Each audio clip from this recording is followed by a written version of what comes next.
Could you tell me about William and Edward Whitwood's involvement in the war? And my great-uncle Edward, he volunteered at Bacton in 1914, joined the Norfolk Regiment, and my granddad William, he volunteered and joined the Royal Artillery at Woolwich. They both did about a year's training, and then they were sent to France in 1915.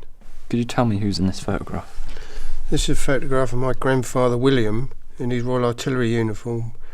I wasn't sure if it was him because he had cousins who were also in the Royal Artillery, and although it did look like him, but when I did some research I found out that it was printed in Shoreham in Sussex, which is where my grandmother came from, so none of his relations would have gone down there, so it obviously was him. Could you tell me about their medals? These three are the same as these three. Every soldier who served in the First War was awarded, if he survived, he was awarded 2 medals, or the British War Medal and the Victory Medal. But when the war started in 1914, the regular British Army was sent to France, and they was called the British Expeditionary Force. And if they were there in 1914 and fought in either Belgium or France, they were awarded a Mons Star. Could you tell me about what's on the medals? Yeah, all soldiers' medals had their name, rank and number, and the regiment they were in engraved around the rim. This tells you that he was in the Royal, it's marked to the Royal Field Artillery. And then my uncle got this military medal for bravery during the Battle of the Somme. I did research in the Norwich Museum, the Norfolk Regiment, and there's a diary in there which mentions the day he was awarded the medal, and there was 8 others that were awarded it, but it doesn't say why he was given it. And when you were awarded the military medal, it was announced in the London Gazette, which is a newspaper but is owned by the government, and there was big lists of names in there, and it was in September 1916 his name appeared there to say that he had been awarded the medal. Did you have any other relatives in the war? Yes, another great uncle of mine was in the Royal Air Force. The Royal Air Force was formed in April 1918, and he was called up and joined in May 1918. And this is his pilot's licence, he was trained by the Aero Club of Great Britain, not by the Air Force themselves, along with civilian pilots. And these were his binoculars that he would have used in the plane to spot German fighters and things on the ground. I'm with the Reverend Simon Lawrence, who is an enthusiast and a collector of medals. Simon, why are you interested in medals? I was brought up mainly by my grandparents, and all 3 of them had served in the First World War, including my grandmother, and their friends really were my friends. So when I was a young child, I sat at the feet of people who'd been at the retreat from Mons, who'd been on the Marne, who'd been on the Somme, and so I absorbed these stories firsthand, really, like a sponge, and I think that's where my interest began. I'm interested in your grandmother. You said she also served in the First World War. She did, like a lot of women. She in fact served in Queen Mary's Auxiliary Army Corps and served in France, in northern France.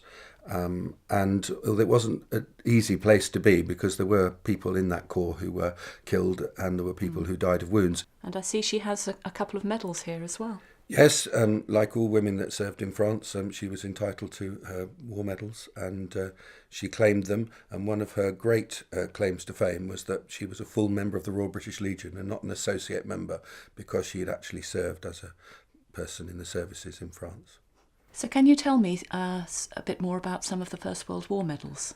Well, this is a group awarded to a gentleman called Arthur Saunders, who was killed at the end of the First World War. Yes. In September 1918, he was killed.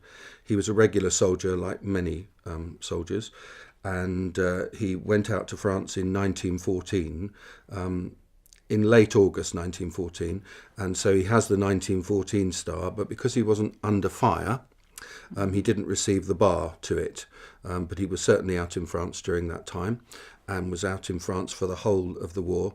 As I said, he was a regular soldier because he'd already served on the Indian Northwest Frontier in 1908. He was decorated for gallantry, and this is the Distinguished Service Order, which ranks next to the Victoria Cross. He in fact won it twice, but he only ever knew that he'd won it once, because by the time that he died, his bar to his Distinguished Service Order, which is there, hadn't been gazetted. And they're his Brigadier General's epaulet badges. And he was in fact only a Brigadier General for a fortnight before he was killed. Goodness. So he didn't sort of wear them very long, bless him, but he did have them. And he was inspecting his troops, and he was coming back from inspecting his troops at the front and going back to his headquarters, and unfortunately he was shot in the back by a German sniper, by machine gun fire, and he was aged 41. And he was in the Royal Engineers, and he is buried out in La Chelle Cemetery, and that's his memorial plaque, which in the 1920s was the gift of King George V to the families of all those who were killed. So who did these medals belong to? These were the medals of Earl Delaware, and he has quite an interesting story about the First World War, because his father was an officer in the Navy and died in 1915. At the age of 15, he inherited an earldom whilst he was still at public school. He was in fact a conscientious objector, but he decided that although he didn't want to fight, that he would try and find the most difficult job that he could do in the forces. So even though he was an earl, in 1918, at the age of 18, he enlisted as a deckhand in the Royal Naval Reserve, which is unique as far as I understand, an earl who's a deckhand in the Royal Naval Reserve. And he did the most difficult or dangerous job he could find, which was to join the minesweeping division of the Royal Naval Reserve, which he did. And there were lots of casualties who were involved in that particular work, because what very often used to happen is that while they were trying to defuse the mine, the mine would go off and it would blow the front of the ship right out, and basically the ship would sink, and it would sink very quickly. So it was very dangerous work indeed. So although he was a conscious objector, he still served in the First World War and still qualified for the War Medal and Victory Medal. What is this? That is the Knight Grand Cross of the Order of the British Empire, which right at the end of his career, he was Postmaster General in Churchill's last government, and he was awarded that in 1956. But before that, he'd held various positions in Parliament, including being a Privy Councillor, and at the end of the 30s, he was the Director and President of the Board of Education, and in that role, he opened Stalham High School, so there's a nice local link with him. Indeed. So who does this collection relate to? These medals belong to Edward Day, who was an army chaplain. In fact, he joined the Army Chaplains Department in the 1890s and had already served in the Boer War with considerable distinction before the First World War. In fact, he was a full colonel chaplain, or chaplain to the force first class, way back in 1912. And he went out to France right at the beginning, about 2 days after the declaration of war, in fact. And we know that he was under fire because he has the bar to his 1914 star. We also know that he was mentioned dispatches, and that's the mentioned dispatches on the Victory Medal there. And there's this lovely photograph which his granddaughter gave me, as well as the other two, of him leaving for France in 1914. There's a photograph of him here as a Brigadier General Chaplain. And at the end of the First World War, in fact, just after, he was the principal chaplain of the Egyptian Expeditionary Force, and there's the CBE that he was awarded for his services there, and he continued in the Army Chaplains Department until 1921. Is this a German helmet? It is. It's a German spiked helmet, or a Pickelhaube, from the First World War. I've had it probably 30 years, and it was given to me actually after I'd taken a remembrance service, and a lady said to me, "Oh, I've got a German spiked helmet at home that you might like to have, that my husband's father picked off the battlefields in World War One." And she did, and she gave it to me, and you can see it's not in the best of condition, and over the years it's beginning to fall apart, but it is amazing to think that that was worn in France during the First World War. Can you tell me about this? Well, this is an officer's swagger stick from the First World War. Don't know very much about it. Obviously, the officer has carved his initials RC into it. I suspect if one really did try and research, you could find an officer and served in the Royal Flying Corps with the initials RC, but I've never actually done that. We know that it's prior to 1st of April 1918 because it is a Royal Flying Corps swagger stick, and again it's sort of takes us right back to those days. Do you have any other items of uniform? I do.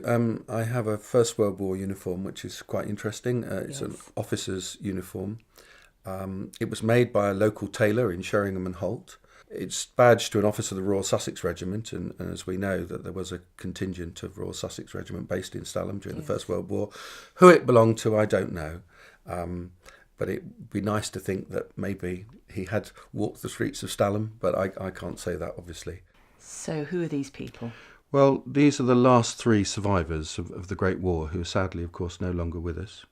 This is Henry Allingham, who was the last surviving member of the Royal Naval Air Service, and as you know, actually had links with Great Yarmouth because he served at Great Yarmouth.